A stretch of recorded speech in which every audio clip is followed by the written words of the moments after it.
Honorable Speaker, Honorable Prime Minister, Deputy Prime Ministers, fellow honorable members of this August House, members of the public who are in the gallery, and those watching, joining us virtually. Good morning to you all. Mr. Speaker, sir, before I begin, I believe it is fitting at this juncture to pay tribute to the late Chochi Washington Dumukoro. The acting Deputy Secretary for Home Affairs will be laid to rest today. Mr. Dumukoro is from Kandau. He joined me in the Ministry of Home Affairs in 2000,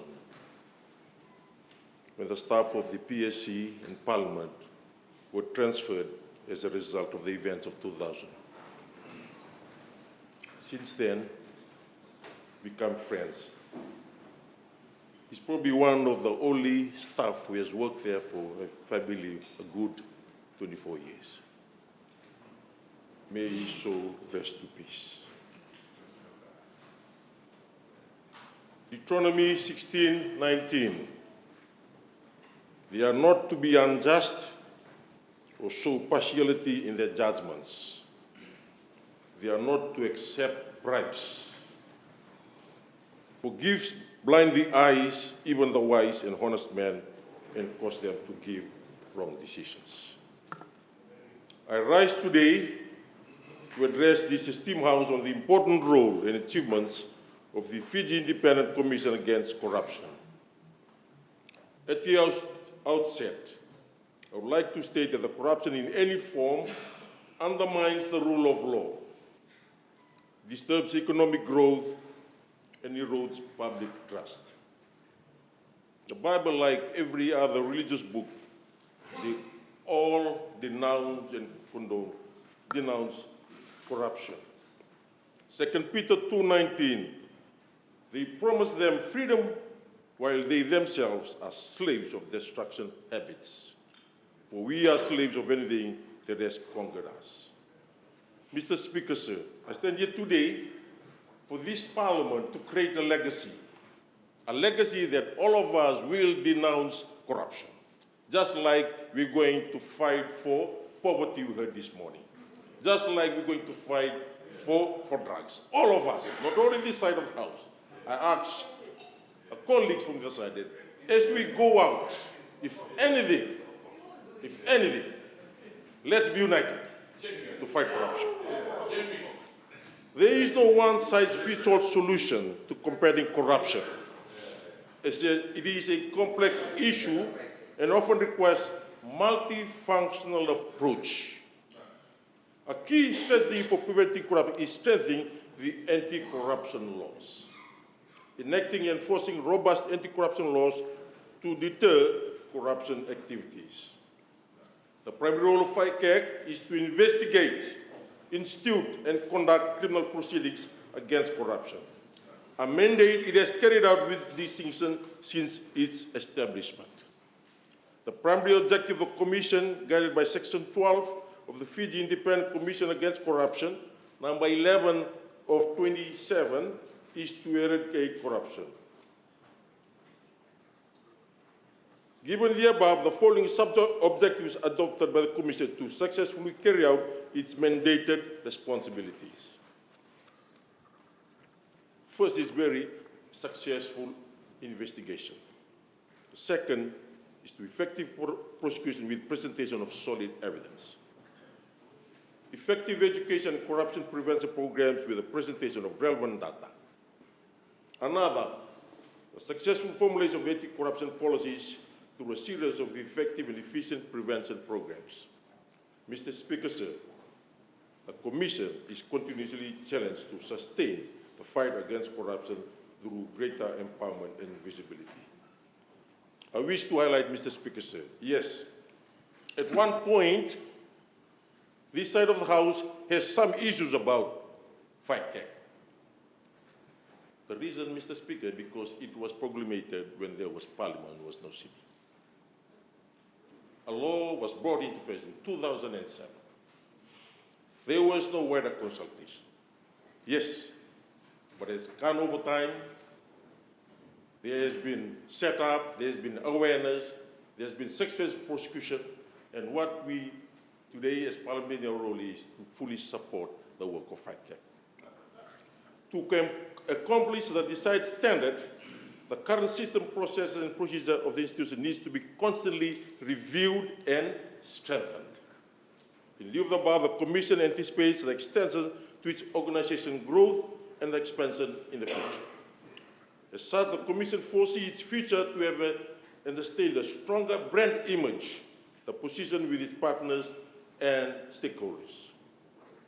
It must align itself to the 17 Sustainable Development Goals of 2015 to 2030 set by the United Nations. The Commission envisions to strongly uphold its key responsibilities in preventing and combating corruption in the country and assisting the nation to accomplish the set Sustainable Development Goals. The Commission desires to be an institution which is resourceful and well equipped with tangible and intangible necessities to lead the fight against corruption.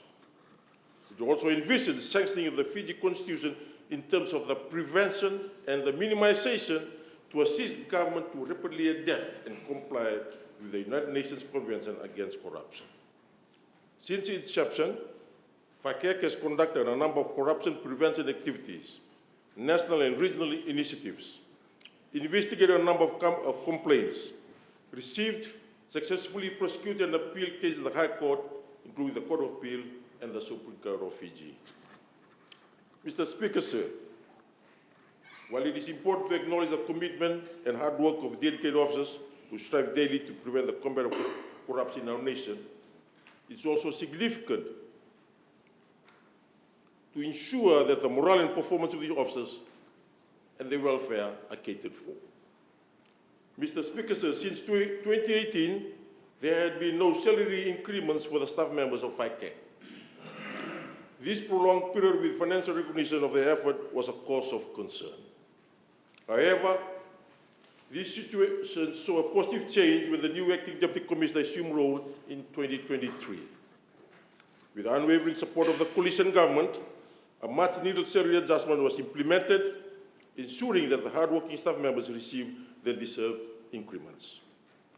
This decisive action was important in acknowledging the value of the contribution of the officers, thereby fostering a more motivated and dedicated workforce. Mr. Speaker, sir, the salary increment was indeed a great news for the staff, and the Commission is committed to ensure that the staffs are well catered for. Part of the policy of the Commission in terms of its staff welfare is a comprehensive health insurance coverage for officers and their families, ample opportunities for growth within the organization, and relevant professional training and development programs. These initiatives are essential in retaining the talented staff members and preventing brain drain. Mr. Speaker, sir, the most prevalent forms of corruption among public officials have been identified as causing a loss and abuse of office. In Q3 alone, the Commission received 203 complaints across its office in Suva, Lautoka, and Lambasa. There were 168 complaints from the Central and Eastern Division, 14 from the West, and 21 in the North.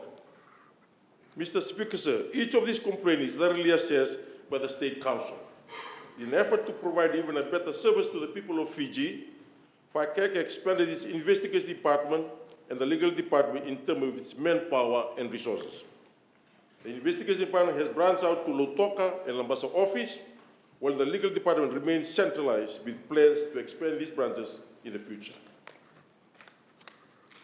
Since the launch of the strategic plan, FICAC has established the Economic Crime Unit to expedite and investigate cases involving proceeds of crime, unexplained wealth, and civil forfeiture matters.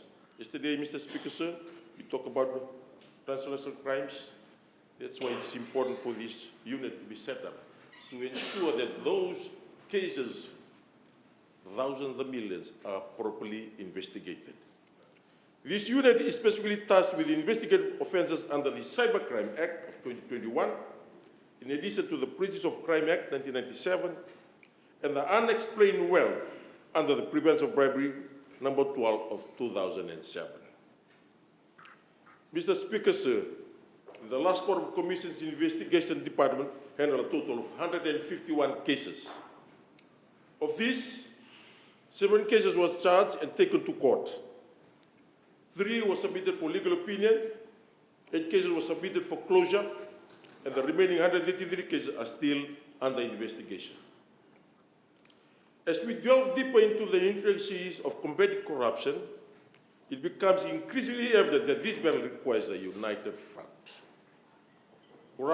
Corruption is an evil, multifaceted, and multidimensional problem that requires a comprehensive approach, but only in an environment of transparency, accountability, integrity, which the Coalition strives to uphold daily. The Commission needs a collaborative, innovation incentive systems that facilitate cross-sectoral incentives and shared accountability across different ministries, agencies, levels of government, and non-government stakeholders. All are required, including private sector, non-state actors, and the general public at large. Mr. Speaker, sir, allow me to shed some light on the progress made and the challenges that lie ahead. The Commission is committed to this cause exemplified through its education and prevention program. As such, we must recognize that education and prevention efforts are crucial, not only for promoting transparency, accountability, and integrity, they accelerate progress in meeting development goals. By engaging robustly with the stakeholders across the spectrum, from government institutions to private enterprises, from communities to youth groups and clubs, from primary schools to tertiary institutions, as well as NGOs and civil society organizations. As the technology continues to shape our world, the Commission remains proactive in adapting to these changes. Key initiatives such as development of an online recruitment portal and online operational submission are being explored to enhance efficiency and address potential delays. Mr. Speaker, sir, while the Commission acknowledges that it cannot tackle corruption single-handedly, the fight against corruption is everyone's civic duty. Therefore, stressing the important fact that combating corruption requires the active participation of all members of society to ensure a more transparent, efficient, and equitable world. Together, with the support of the involvement of all stakeholders, we can strive towards a society free from the shackles of corruption. The Commission needs sufficient funding to sustain its operation and accommodate changes esteemed for the next 5 years, as highlighted in the Commission's strategic plan, which was launched in February of this year. It will also agree to assist individual officers and the different departments in their efforts to drive and achieve the KPIs forecasted in the annual corporate plan for 2024 and 2025. The coalition government places great emphasis on the importance of never forgetting the grassroots communities and those at the outer islands. And yes, the coalition government has positively shown its support towards the Commission in carrying out its role and functions. Mr. Speaker, sir,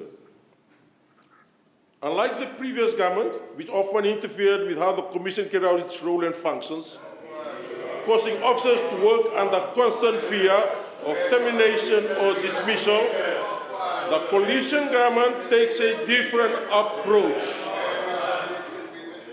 With the coalition government, there is commitment to allowing independent statutory institutions like FICAC to operate autonomously without interference in the day-to-day operations.